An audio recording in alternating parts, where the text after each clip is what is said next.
My Catholic Faith, number 46, the 8 Beatitudes. And opening his mouth he taught them, saying, Blessed are the poor in spirit, for theirs is the kingdom of heaven. Blessed are the meek, for they shall possess the earth. Blessed are they who mourn, for they shall be comforted. Blessed are they who hunger and thirst for justice, for they shall be satisfied. Blessed are the merciful, for they shall obtain mercy. Blessed are the pure of heart, for they shall see God. Blessed are the peacemakers, for they shall be called children of God. Blessed are they who suffer persecution for justice' sake, for theirs is the kingdom of heaven. Matthew 5:1-10. These are the Beatitudes. They are thus called, because they bring us happiness on earth as well as in heaven. Which are the 8 Beatitudes?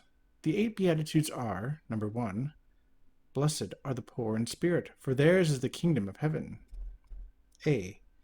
The poor in spirit are those who, however great their wealth, dignity, learning, etc., acknowledge that in God's sight they are poor, and realize that their riches come from God.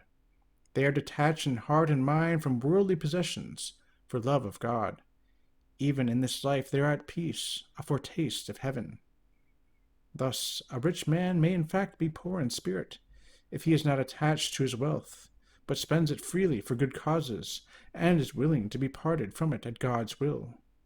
On the other hand, a poor man is not truly poor in spirit, if he is not resigned to his poverty, but envies the rich, if he is poor against his will, or prides himself on some quality of his. B. In general, the poor in this world's goods are also poor in spirit. They are saved from temptations into which the wealthy fall. This is one reason for seeking poverty voluntarily, according to Christ's counsel. Our Lord often emphasized the difficulty of salvation when one is rich. But woe to the rich, for you are now having your comfort. Luke 6:24. If thou wilt be perfect, go, sell what thou hast, and give to the poor. And come, follow me. Matthew 19:21. With difficulty will a rich man enter into the kingdom of heaven. Matthew 19:23. C. We are, however, expected to be industrious. Pauperism, which is the result of laziness, is not a virtue. Beggary, which can be avoided, is not beneficial either to the individual or to society in general. Each one is obliged to provide for himself and for those dependent on him. Number 2. Blessed are the meek, for they shall possess the earth. A. The meek are those who bear patiently all the contradictions of life, looking upon them as happening through God's will or by His permission. The meek shall have peace of heart and peace of life, loved and respected by all, and at death will possess the earth of the living, heaven. B. Those are also meek, who, though of a naturally fiery disposition, master their anger, impatience, or desires for revenge. The meek man does not get angry or curse or seek revenge. He forgives his enemies and even wins them by gentle words. He imitates Christ, who said, Learn from me, for I am meek and humble of heart. Matthew 11:29. Number 3. Blessed are they who mourn, for they shall be comforted. Here the reference is to spiritual sorrow, grief for sin, one's own sins, or the sins of others. It includes a longing amidst the sorrows of life for the joys and peace of heaven. Mourning for sin is not sadness, for it is not incompatible with spiritual joy. Those who are most penitent feel most gladness upon their release from sin. But to sinners who do not mourn, these words of our Lord should bring salutary fear. Woe to you who laugh now, for you shall mourn and weep. Luke 6:25. Number 4. Blessed are they who hunger and thirst for justice, for they shall be satisfied. This refers to those who ardently desire the things of God, truth and perfect virtue, as well as to those who try to become better, more humble and pure, more closely united with God. Spiritual hunger and thirst is a craving for growth in holiness, a desire to be more pleasing to God, to make daily progress in doing His will. Even in this life they shall taste the joy of divine consolations. In heaven they shall enjoy the full abundance of heavenly bliss. Number 5. Blessed are the merciful, for they shall obtain mercy.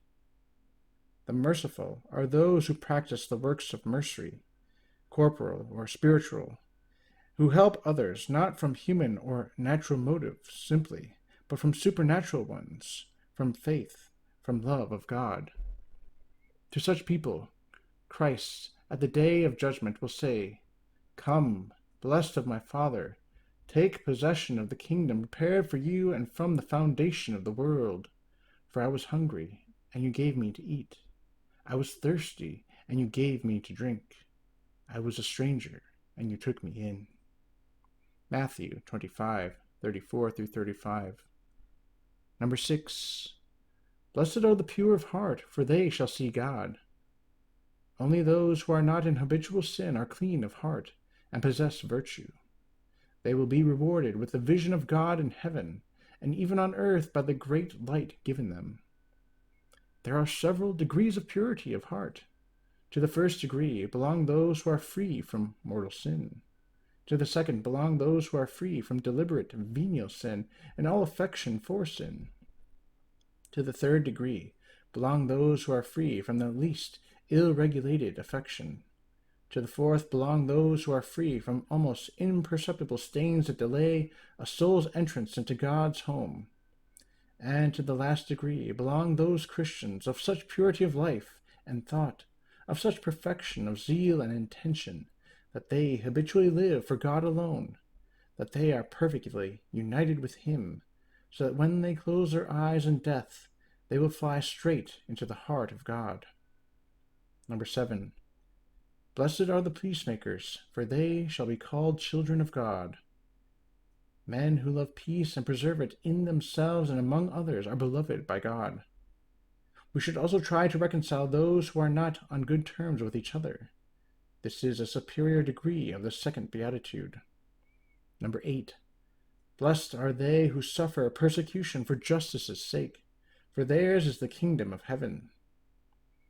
Those are blessed who suffer for Christ, religion, or some Christian virtue. They will receive an eternal reward. Those who faithfully observe the entire law of God and defend the cause of His church procure His glory and save souls. In this world, those who are active in preserving the rights of the church are often ridiculed and persecuted. They will be especially blessed. Our Lord preached the 8 Beatitudes in the Sermon on the Mount. In the sermon, He taught something new in the world, where people had always striven for riches, honors, and pleasures. Christ praised the poor, the humble, the suffering. If we practice faithfully the doctrine of the 8 Beatitudes, we shall find the true path of perfection and to be happy, besides on earth. The Beatitudes contain in substance the law of God and all evangelical perfection.